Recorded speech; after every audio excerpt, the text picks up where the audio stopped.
Moments after Melissa Crane's heart stopped, she was pulled from her body into a realm she never believed she'd see. A lifelong Christian, Melissa expected peace, but instead, she plunged into the depths of hell, surrounded by the screams of fellow believers. There, Jesus appeared, not to comfort her, but to reveal the terrifying truth: millions of Christians are being lost to one deadly, hidden sin. What he showed her will shake everything you think you know about salvation. My name is Melissa Crane. I'm 46 years old, and I live in Chattanooga, Tennessee. I work as a nurse at a local hospital, mostly in the emergency department. I've been in the medical field for over 20 years, and I've seen a lot: births, deaths, trauma, miracles. But nothing in my career ever prepared me for what I experienced the day I died. I was raised in a Christian home. My parents were strong in their faith. My mother sang in the church choir, and my father was a deacon. Sunday mornings were sacred in our house. No matter what, we went to church. As a child, I went to Sunday school, memorized Bible verses, and learned all the right things to say. I gave my life to Jesus at 10 years old during a revival night, and I was baptized in the river just outside town. I still remember how cold the water was and how proud my parents looked. As I got older, my faith grew, or at least I thought it did. I stayed involved in church all through high school and college. I volunteered in the children's ministry, led Bible studies for young women, and helped organize community events. People often described me as a strong woman of God. It became a part of my identity. At work, I was the one people came to for prayer. I tried to live right, treat others kindly, and always put God first. I prayed every morning before heading into the hospital and read my Bible every night before bed. I believed that living this way meant I was safe. Saved. I had no doubt I was going to heaven when I died. I had checked all the boxes. I believed in Jesus. I stayed away from things I thought were sinful, and I worked hard to be an example to others. I wasn't perfect, of course, but I believed God understood my heart. I believed my good outweighed my flaws. To be honest, I didn't worry much about my salvation. I was confident in it. It was like having a pass that couldn't be taken away. I had been walking the Christian path for so long that I thought I had it all figured out. I told myself that as long as I kept praying, reading the Bible, and doing the right things, I'd be just fine. I didn't realize at the time that my faith had become more of a routine than a relationship. I didn't see the pride that had settled quietly in my heart, hiding behind all the good deeds and church activity. I thought I was spiritually secure. I thought I was better than the people who had walked away from their faith, better than those who only showed up to church a few times a year.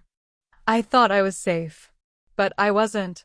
And the day I died, everything I believed about my faith, about God, and about eternity was turned upside down.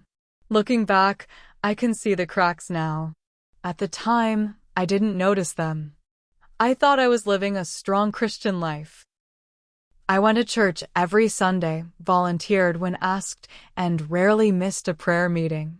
But inside, something wasn't right. I had built a version of faith that looked clean on the outside, but lacked real depth on the inside.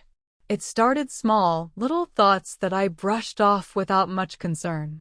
I remember sitting in church one morning, watching a young couple walk in late with their 2 toddlers.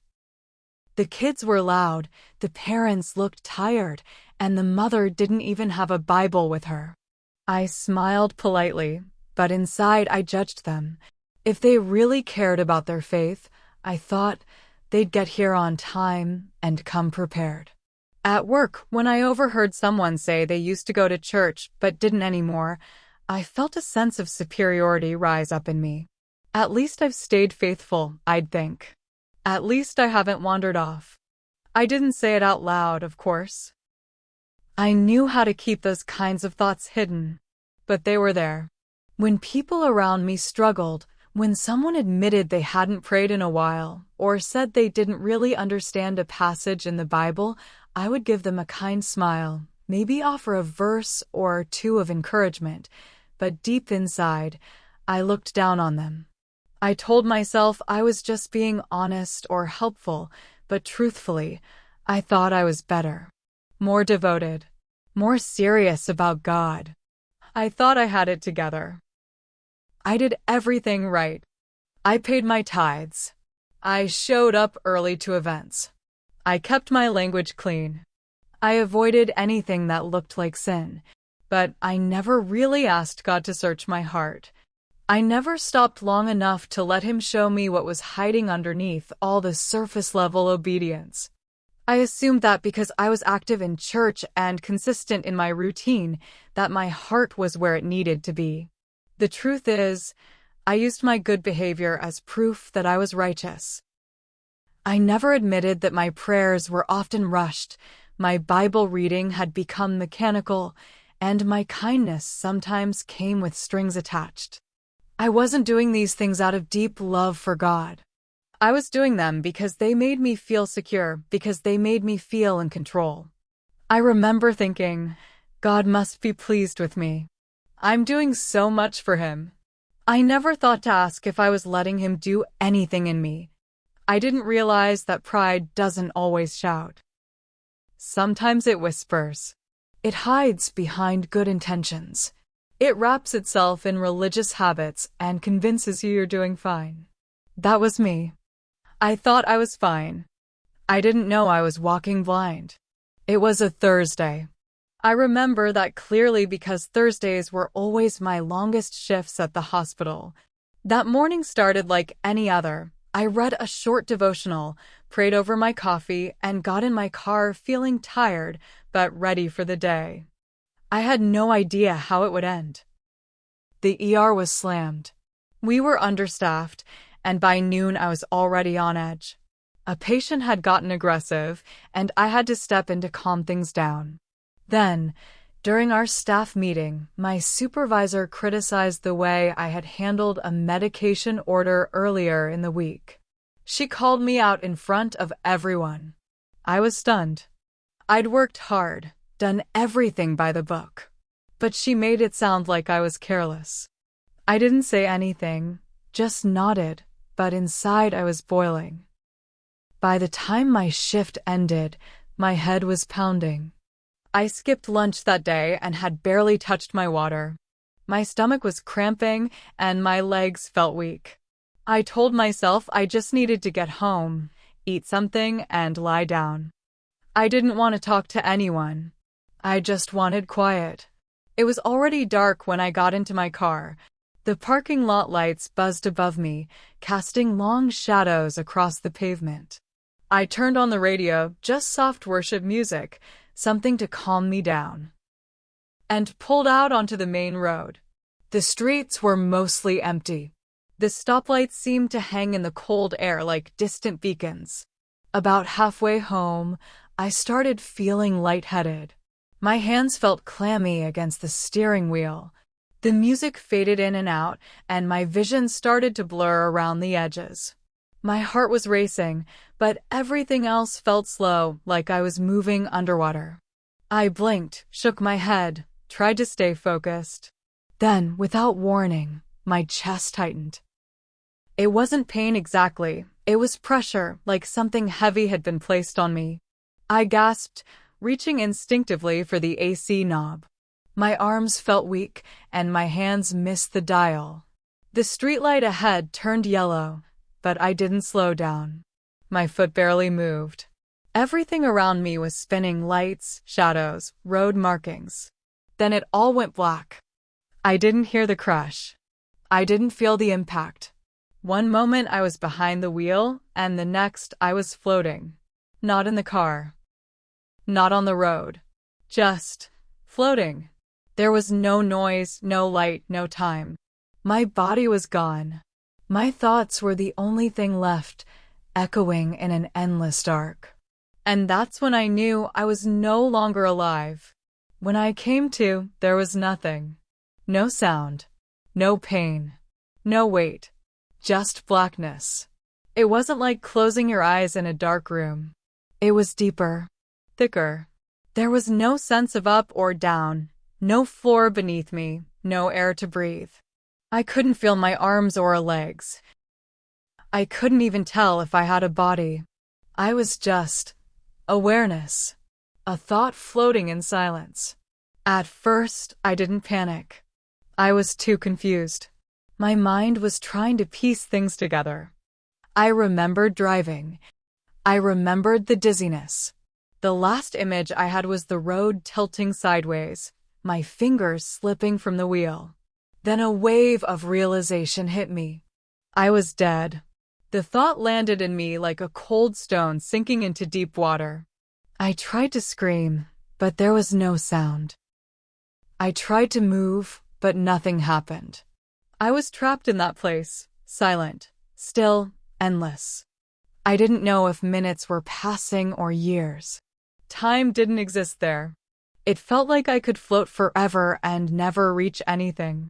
A deep fear started to rise in me. Was this it? Was this where I ended up? I had believed in heaven. I had talked about peace after death. But this wasn't peace. This was empty. This was nowhere. And then, far off in the distance, I saw something. A tiny pinprick of light, like the first star in a night sky. It didn't flash. It didn't move. It just glowed, steady and soft. But in that blackness, it was the only thing that felt real. I didn't know how, but I was drawn to it. I didn't walk or fly. There were no steps or wings, but I moved. Or maybe it moved toward me. I couldn't tell. I just knew I had to get closer. As I drifted, the light began to grow. Not in a harsh way, not like headlights or a burning sun. It was warm, gentle, and full of something I didn't know how to name. Comfort, maybe. Or truth. For the first time since I had arrived in that place, I didn't feel afraid. That one light, small and distant, felt like hope. Everything else disappeared. The fear, the silence, even the memory of who I was started to fade, like smoke lifting into the air. All I could focus on was the light. And I kept moving toward it, not because I understood what it was, but because so the light surrounded me before I knew it. 1 second, it was far off in the distance. The next, I was inside it. It wasn't like walking into sunlight or standing near a fire. This light didn't just shine on me, it moved through me. It wrapped around me like the gentlest embrace. For the first time since I had left my body, I felt something more than thought. I felt warmth. Not heat, but comfort. It was like being held by something that knew me better than I knew myself. There was no fear, only stillness, only peace. Then I saw him. He didn't step forward. He didn't appear in a flash. One moment the light was all I could see, and then suddenly, in the center of it, there he was, Jesus.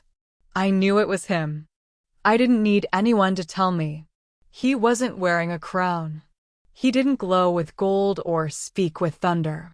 But his presence was so real, so full of power and gentleness at the same time, that there was no mistaking it.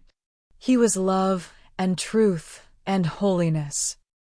All at once. I couldn't see every detail of his face. It wasn't blurry, just more than my eyes could take in. But his eyes, those eyes saw clearly.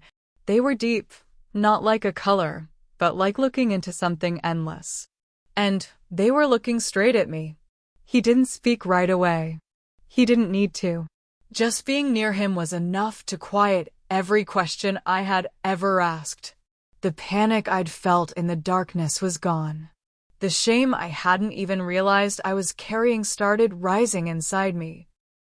But not because he was accusing me. It was because, in his presence, everything about me was exposed. He looked at me, and in that one look, I felt it all. I felt the times I had judged others in silence. I felt how proud I had been of my goodness. I felt the way I'd used my faith to feel safe and in control instead of letting it change me. Nothing was hidden. My entire life, the thoughts no one knew about, the prayers that were just words, the kindness that was more about image than love. It was all there, laid open between us. Still, I wasn't afraid. Because as Jesus looked at me, I didn't see anger. I didn't see rejection. I saw sorrow. A deep, aching sorrow, like he had watched me walk with him my whole life, but never really let him in. Like he had been waiting, not to punish me, but to reach the parts of me I never offered. And in that moment, I knew something was coming. Something I hadn't expected. Something that would change everything. Meeting inside me knew. It was the only thing left. Without warning, the light faded. It didn't dim slowly or drift away. It vanished like someone flipped a switch. 1 second I was standing in warmth, surrounded by peace, looking into the eyes of Jesus. The next, I was falling. I didn't feel wind or motion, but something in my spirit dropped. A heaviness hit me, dragging me down. The warmth was gone. The silence was gone. I was being pulled into a place I didn't choose and didn't understand. Then I landed. Not on solid ground, but in a place that felt alive with pain. Everything beneath me was scorched and cracked. The ground groaned, like it was suffering. The air burned my lungs hot, dry, thick with smoke. It smelled like sulfur and decay, like something rotting in fire. I looked around. And that's when I knew. This was hell. Not a dream. Not a vision. Not a symbol. This place was real. There were no cartoon devils or fire pits with signs. It was worse than anything I had ever imagined. The flames didn't burn like fire on earth. They were pale, almost white, and they didn't just touch the skin. They reached inside. They burned the soul. The screams, they were the worst part. They came from every direction. Some were loud and desperate. Others were soft and hopeless. But none of them stopped. They didn't rise and fall like cries in pain. They just kept going, like a chorus of endless suffering. I couldn't tell where they started. They were part of the air itself. Shapes moved in the fire. Figures, people, twisting, reaching, crying out. They were surrounded by flames, but never consumed. I watched as some clawed at their faces, their arms, their surroundings. Others simply curled into themselves, shaking, eyes wide with terror. I couldn't look away. The heat pressed against me, not just outside, but inside. It felt like it was trying to reach into my chest. Every breath hurt. Every sound scraped against my mind. There was no relief, no escape, just pain. And the worst part? Despair. Pure, crushing despair. Like every bit of hope had been ripped out and thrown away. This wasn't punishment that came and went. This was existence now. This was forever. I turned around, searching for Jesus, desperate to see the light again. He was still there, standing beside me, not touched by the fire. The light around him held back the darkness, just enough to let me stand. He looked the same calm, steady, but his eyes were full of sorrow. He didn't need to tell me where we were. I already knew. This was the place I had spent my life believing I would never see. I thought being a Christian meant I was protected from this. I thought faith kept you safe. But as I stood in that place, surrounded by souls who were burning but not dying, crying out but not heard, I realized something I had never wanted to face. Not everyone who called themselves a believer escaped this place. Some of them ended up here. And I was about to find out why. At first, the faces in the fire were just shapes blurred by the smoke, twisted by pain. But the longer I looked, the clearer they became. And then, one by one, I started to recognize them. I froze. The first was Miss Lydia. She had been the worship leader at my old church. I remembered her voice, soft but full of passion. Every Sunday she led us in songs about surrender and grace.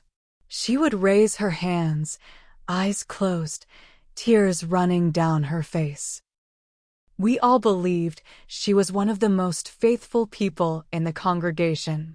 But now her mouth was open in a scream I couldn't hear, her hands clenched in fists as flames crawled up her arms. Her eyes met mine for a second, and I saw confusion in them. Pure, desperate confusion. Like she couldn't understand why she was here. Next, I saw Deacon Russell. He had been part of the church board for years. He wore a suit every Sunday and always stood at the door, shaking hands and welcoming people. He knew scripture by heart and often prayed over others at the altar. I remembered him laying hands on me once when I was going through a hard time. But now he was curled in on himself, rocking back and forth, whispering something I couldn't make out. His face was gray with ash. His eyes were empty. Then came Jasmine, the youth mentor.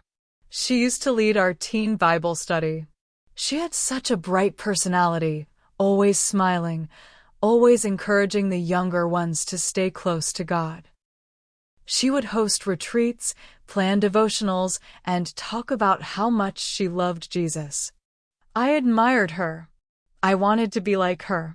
But now she was stumbling through the flames, arms outstretched, screaming a name. I don't know if it was Jesus or someone else. Her skin was untouched by burns, but her face looked like someone who had been crying for years. I looked around and realized they weren't the only ones. More faces came into view. People I had seen for years at church events, prayer meetings, Bible conferences. Some had preached sermons. Some had led choirs. Some had cleaned the sanctuary after services.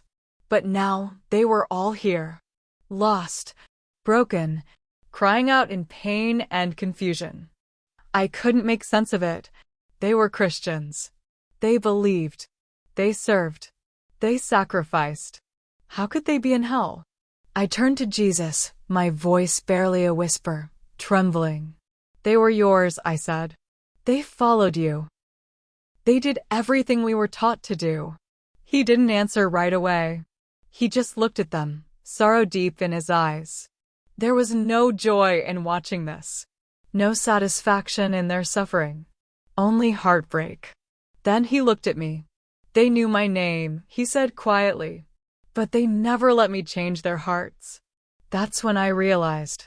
It wasn't about what they did. It wasn't about church attendance, or how many Bible verses they could quote, or how many people they helped. It was about what they had refused to face. What they had kept hidden. Pride, bitterness, control, self-righteousness. They had played the part of a Christian, but they never truly surrendered. And now they were here. I turned back to Jesus, shaking. My thoughts were a mess. I couldn't make sense of what I had just seen. These people, I had looked up to them. I had learned from them. I had trusted them to guide others in the faith. And now they were here, in the worst place I could imagine. My voice broke as I asked, "Why are they here?" They believed in you. They worshipped you. They served you. What did they do wrong?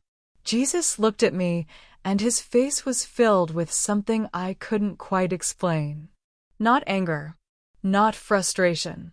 Just a deep sadness, like this question had been asked many times before. They lived in pride, he said. I didn't say anything.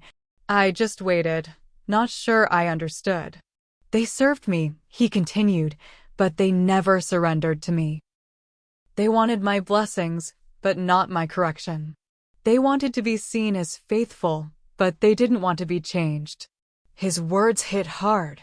They didn't come like a lecture. They felt like truth being poured into a place I didn't even know existed inside me. They used my name, he said, but not for transformation. They used it to build their own image, their own sense of worth, their own comfort. They thought obedience was enough, but their hearts were still their own. I thought about Lydia, the worship leader. How sincere she had always seemed. How deeply she cried during songs. I thought about Deacon Russell, quoting scripture like he had it carved into his bones. I thought about Jasmine, praying with young girls, telling them to wait on God's timing. And now I understood. It wasn't a performance. They weren't faking it. But they had stopped letting God into the deep places of their hearts. Pride isn't always loud, Jesus said, reading my thoughts. It doesn't always show itself as arrogance. Sometimes it hides behind good works. It wraps itself in religion. It avoids change by appearing obedient. But inside, it says, I don't need to surrender. I've done enough. I am good enough. I lowered my eyes. It felt like he wasn't just talking about them anymore. It felt like he was talking about me too. I never asked for perfection, he said. I asked for surrender. I asked for hearts that would let me in. Not just on the surface, but all the way through. Tears welled up in my eyes. I had spent years thinking I was living right. I prayed, I served, I gave. But I never really stopped to ask God what was in me that needed to change. I thought I was doing well because I was doing more than others. I thought faithfulness was the same thing as faith. They knew about me, Jesus said softly, but they never truly knew me. And in that moment, I realized this wasn't just a warning about others. This was a warning for me. And for anyone who thinks that a Christian life lived on the outside is enough to save them. It isn't. Not without surrender. Not without change. Jesus didn't say anything for a moment. Then he lifted his hand, and what happened next was unlike anything I'd ever seen. Around us, the fire seemed to pause. The cries still echoed in the distance, but the ground beneath us grew still, as if the space we stood in had been separated from the rest. And then, one by one, scenes began to appear clear as glass but alive, like I was watching moments from people's lives unfold in front of me. The first was a woman I recognized. Her name was Dana. She had been part of our church's women's group. Always quiet. Always composed. She never caused trouble. She showed up to every event, always prepared, always put together. In the vision, I saw her sitting in a Bible study circle, nodding politely, smiling gently. But then I saw what Jesus saw, what was in her heart. Behind her quiet expression was judgment. Every time someone shared a struggle or a question, she sized them up. She never spoke the criticism, but she carried it. She thought her knowledge made her better. Her prayers sounded humble, but inside, she believed others needed grace far more than she did. She never opened her heart, Jesus said quietly. She closed it behind good manners and knowledge. She measured others, but never measured herself. The scene faded, and another took its place. This time it was a man named Victor. He had been one of the biggest donors at the church. I remembered how the pastor would thank him from the pulpit now and then. Victor always gave generously. Funded the building repair, donated to missions, paid for youth retreats. He was praised for his giving heart. But now I saw what was hidden. In his private thoughts, he held resentment toward people who had hurt him, old friends, even family. He gave, but he refused to forgive. He believed his giving made up for his bitterness. He believed that his contributions gave him a place of favor with God, as if money could cover the cracks in his soul.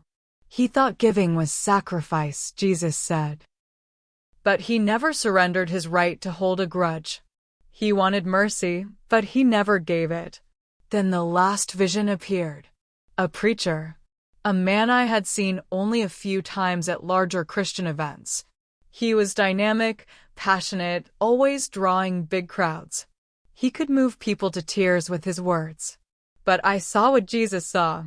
The preacher stepped off the stage to applause, but instead of pointing people to God, he bathed in the praise. He liked the power of being needed, the attention, the compliments. He talked about humility on stage, but deep down he craved being admired. He saw his ministry as a platform, not a calling. He spoke about me, Jesus said. But he loved the sound of his own voice more than the sound of mine. As the visions faded, I felt something shift inside me. Conviction. Not the kind that comes with guilt alone, but the kind that comes when you realize you've been blind for a long time. These people weren't monsters. They didn't curse God. They didn't abandon church. They simply let pride take root and never pulled it out. And as I stood there, heart pounding, I began to wonder, how different was I from them really? And the truth started to settle in. Maybe not that different at all. I stood frozen. My chest felt tight, not from the heat, but from something deeper, shame. The scenes Jesus had shown me wouldn't leave my mind. Dana with her quiet judgment. Victor giving with one hand and holding grudges with the other. The preacher, full of words but empty of surrender. And the longer I stood there, the more my own life started flashing before me. Moments I'd never thought twice about now came flooding back with new meaning. I remembered sitting in church and watching a single mom struggle with her crying child, thinking, if she can't control her kids, maybe she shouldn't be here. I remembered ignoring a text from someone who needed prayer because I was too tired, then posting a Bible verse online like I was still walking in the Spirit. I remembered praying out loud in small groups while my mind wandered to how I sounded, how people might be impressed with my words. I remembered seeing others fall away from the church and secretly thinking, they just weren't strong enough. And I remembered every time I'd told myself, at least I'm not like that. Each memory landed like a weight on my heart. I hadn't just seen pride in other people. I had lived it. I didn't scream. I didn't cry out like the souls around me. I just stood there, hollowed out by the truth I hadn't wanted to see. I thought I was faithful. I thought I was doing well.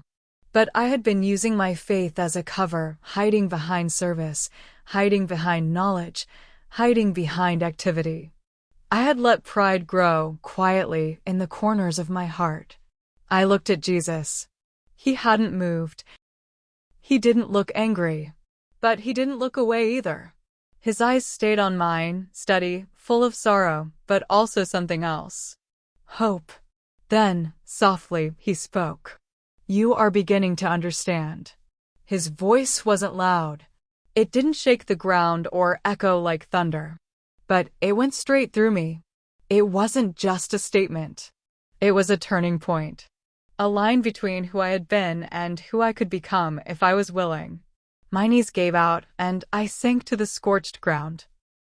I didn't care about the ash, the smoke, the flames around us. All I could feel was how blind I had been. I had judged others for not living up to a standard I couldn't see. I was failing myself. I had worked for God but never let Him work in me, and now the fear hit me, not fear of punishment, but fear of staying the same. Fear that I could live my whole life thinking I was close to Jesus, yet never truly let Him have my heart. That fear was the beginning of something. And He knew it. Jesus reached out His hand again, and as He did, something appeared in front of me. It wasn't a regular mirror, not made of glass or silver. It looked like light, but shaped like a surface. It shimmered, almost alive. I didn't want to look into it. I already knew what I would see. But Jesus stood beside me, silent, waiting, not forcing me, just letting me choose. I looked. At first, I saw myself as I always had: Melissa Crane, Christian nurse, active in church, trying to do the right things. My outer life looked clean. In the mirror, I saw the Sunday mornings, the prayers, the small group meetings, the volunteer work. But then, the image changed. The light cut deeper. It moved past what I did and started showing why I did it. I saw myself offering to pray for someone, but hoping people would notice. I saw myself giving money, but feeling frustrated when it went unthanked. I saw myself smiling at church, but holding onto silent bitterness from an old offense. I saw how many times I had compared myself to others, telling myself, at least I'm doing better than them. I saw how often I read scripture to check a box, not to let it change me. I saw how I spoke of humility, but inside, I measured my worth by how faithful I looked to others. Fake humility. Quiet comparison. The constant need to feel like I was doing enough. And behind all of it was pride. Not loud, boastful pride, but quiet, hidden pride. The kind that blends in with church culture. The kind that smiles, serves, and leads, while quietly refusing to be led. My faith had become a performance. A role I played well. I had convinced myself I was walking with God when I was actually walking in front of Him, asking Him to follow my lead. I dropped my head. I didn't want to see anymore. But the mirror didn't show shame. It showed truth. And that truth burned far more than the fire around me. Jesus looked at me, His eyes filled with such gentleness it made me ache. "This is why salvation can't be earned," He said. "No amount of good works can clean a heart filled with pride. That kind of change only comes when you let go, when you stop trying to prove you're worthy, and finally admit you never were." The words didn't crush me. They freed me. Because for the first time in my life, I wasn't defending myself. I wasn't listing the good I'd done. I wasn't comparing myself to anyone. I was just standing there, seen, exposed, and completely known. And somehow, in the middle of that painful honesty, I began to feel something I never expected. Hope. You said. I couldn't hold it in anymore. I broke.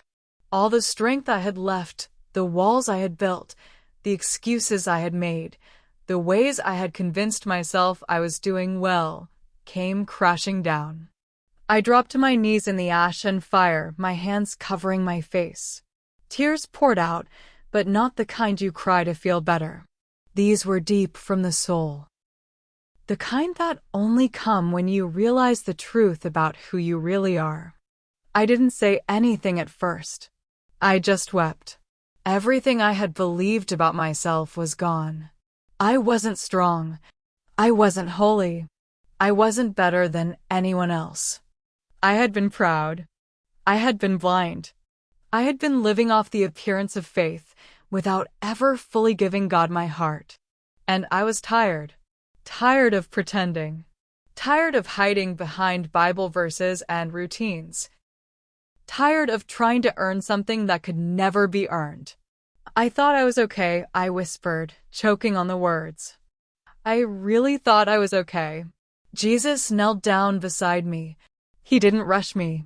He didn't tell me to stop crying. He didn't correct me. He just stayed with me, silent and present, like someone who knew this was a moment that had to happen. After a while, he spoke. His voice was soft but sure. This is where salvation begins. Not with good works. Not with perfect behavior. Not with trying harder. With truth. With surrender. With brokenness. I looked up at him, my face soaked with tears, my heart completely raw. And for the first time in my life, I didn't try to explain myself. I didn't say, but I tried. I didn't say, but I meant well. I didn't point to anything I'd done. I just said the only thing that was left. Jesus, please help me. It wasn't a polished prayer. It wasn't rehearsed. It wasn't filled with promises or goals. It was simple, real, honest. I didn't want to earn anything anymore. I just wanted him. I wanted his mercy, his grace, Not as a reward for my actions, but as a gift I knew I didn't deserve. And in that moment, I felt it.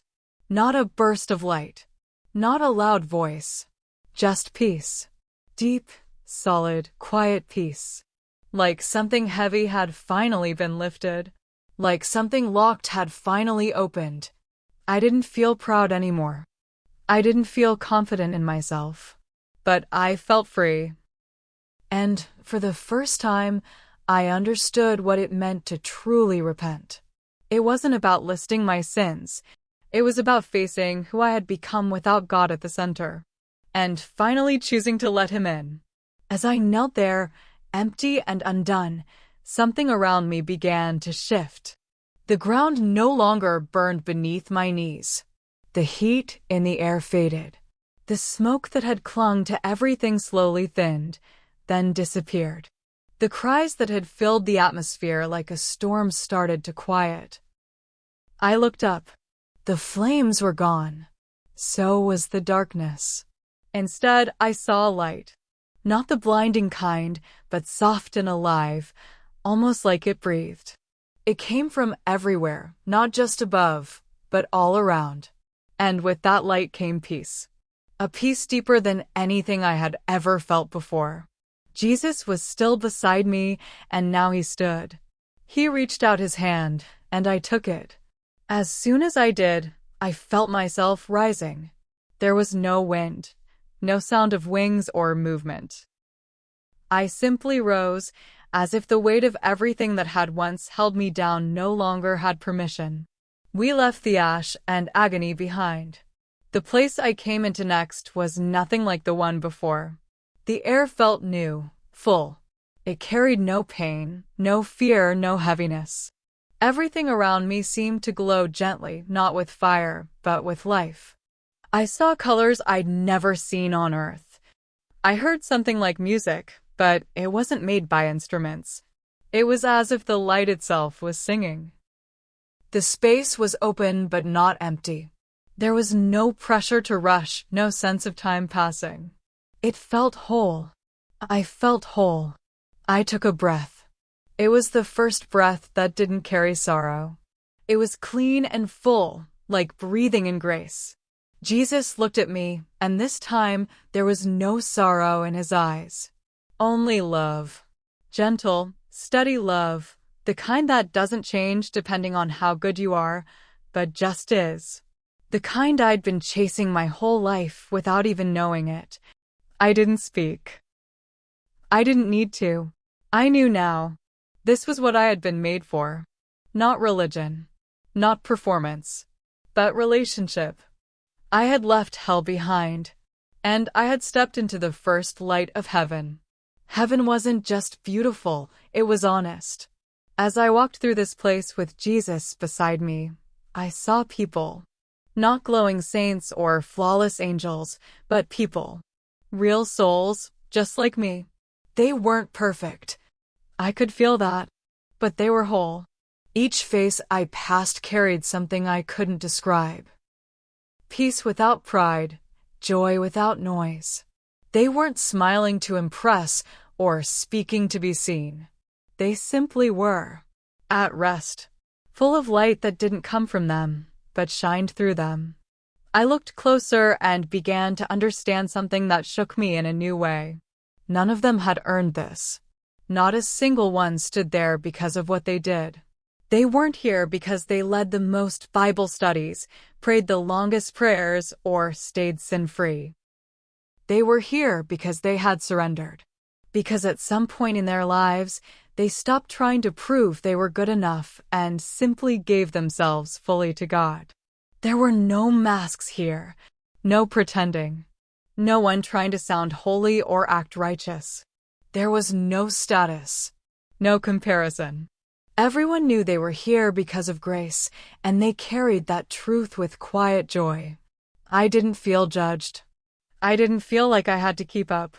I just felt invited. I saw a man kneeling near a stream that shimmered like glass. His eyes were closed. His hands were raised not high, but open. He wasn't asking for anything. He wasn't trying to show anything. He was simply worshiping. Fully present. Fully known. Jesus looked at me and said, "This is what I meant all along." I understood. Heaven wasn't a reward for a life of effort. It was the result of a heart that had been made new. These people didn't arrive here through performance. They arrived through surrender, through honesty, through the quiet, daily decision to let God take the deepest parts of who they were and reshape them in love. I had never seen anything so pure. And now I knew this was what I wanted. Not just to be here, but to be this. Jesus turned to me and gently said, "There's something else I want you to see." Suddenly, in front of us, a vision unfolded. It was me, but not the version I had always been. This Melissa was different. She walked with peace, not pressure. She didn't try to impress anyone or earn anything. Her smile was quiet, real. Her presence felt light, open, kind. She listened more. She judged less. Her prayers were not just words, they were conversations. In this version of me, there was no pride hiding in the corners. No fear of not being enough. Just a steady trust in God and a willingness to be changed by Him every day. I watched her serve without striving, love without hesitation, forgive without keeping score. I saw her talking to people others might ignore, helping without needing to be seen. She didn't need to be perfect. She just stayed close to Jesus. And I realized this was who I could become. Not because I deserved it. Not because I finally figured everything out, but because I had finally let go. Jesus looked at me again. "This is the life I had in mind for you," he said. "One led by love, not fear. One rooted in truth, not image. You don't have to carry the weight of being good enough. I already carried that for you. All I ask is that you stay near, stay honest, and let me keep shaping your heart." Tears came to my eyes again, but this time they were soft. Not from regret, but from something I hadn't felt in a long time, hope. "Now," he continued, "I'm giving you a second chance. But it's not just for you. Go back. Tell them. Warn those who think they're safe because they serve, because they follow rules, because they've checked the boxes. Tell them I'm not looking for performance. I'm looking for hearts that will surrender." I nodded. Not out of duty, but from something deeper. I knew what I had to do. He was sending me back, not just to live, but to speak. To share what I had seen. To wake up others, before it was too late. The next thing I remember was sound. A steady beeping, soft voices, the low hum of machines. My eyes opened slowly to bright hospital lights and the outline of faces leaning over me. Everything felt heavy, my head, my chest, even my eyelids, but I was alive. I heard someone say, "She's awake." Then another voice, calm but urgent, "Call the doctor. Her pulse is steady." I blinked and tried to speak, but my throat was dry and my body weak. My fingers twitched against the bedsheet. A nurse leaned down, her hand gently squeezing mine. "You're okay now," she said. "You were out for a few minutes, but you're back." A few minutes. That's what they said. Just a few minutes without a heartbeat. The doctors called it cardiac arrest, likely from stress and dehydration. They told me I was lucky. Most people don't come back after that long. But I didn't feel lucky. I felt different. Because what I experienced wasn't a dream. It wasn't a hallucination. It wasn't the result of a tired brain shutting down. It was real. The fire, the faces, the pain of the truth. I remembered every second of it with a clarity stronger than anything I'd ever known. I remembered the sorrow in Jesus' eyes. I remembered the mirror that showed me who I truly was. I remembered his words, "Go back. Tell them." I lay in that hospital bed for hours, quiet, thinking. I didn't ask for my phone. I didn't turn on the TV. I just let the weight of what I had seen settle in me. Something in my heart had broken, and in its place, something new was beginning to grow. I no longer saw my life the same way. I didn't feel proud of my past. I didn't feel afraid of my future. I just felt ready. Ready to stop performing. Ready to start living differently. Ready to tell the truth, not just to others, but to myself. Because I hadn't just come back from the edge of death. I had come back with new eyes. And I knew I could never go back to who I was before. If you're reading this, please hear me, really hear me. I was a Christian. I read the Bible. I prayed. I went to church. I volunteered, gave, served. I lived a life that most people would say was good, even godly. I thought I was safe. I thought I was going to heaven. But I was wrong.